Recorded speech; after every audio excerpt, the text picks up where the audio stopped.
शुभ दिन सम्पूर्णमा।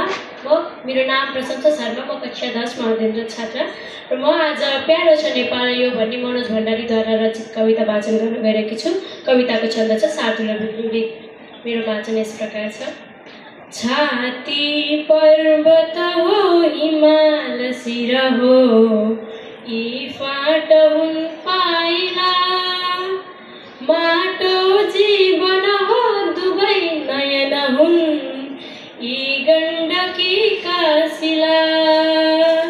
मेरो प्राण समान छन् प्रिय सदा, यी कन्दरा तालयो, यही धरतीसँग गाँसिरहेछ ममता, प्यारो छ नेपाल यो।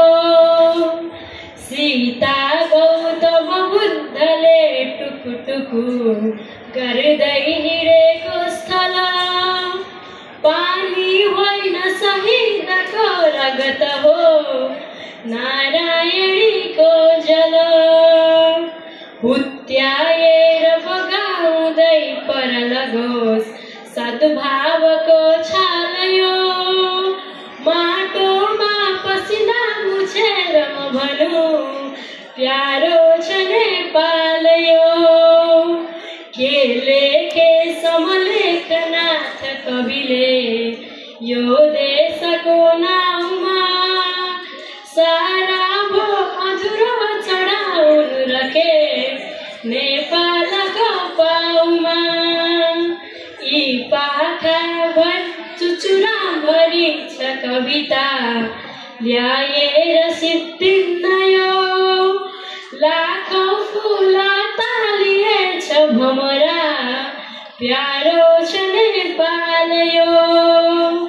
हुन् नारायण आदिदेव भगवान्, यी शैलगी ठाकुरा, रक्ति शङ्कर हुन् कुमार मुगु हुन् पार्वती बाजुरा।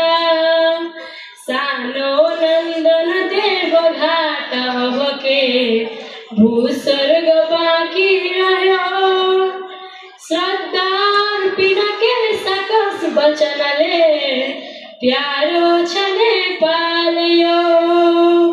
श्रद्धा अर्पिन के सकस वचनले, प्यारो छ नेपाल यो। धन्यवाद। मेरो गोला पत्रमा परेको कविता कल्पना अधिकारीद्वारा रचित सार्दुल विवेक छन्दमा परेको छ।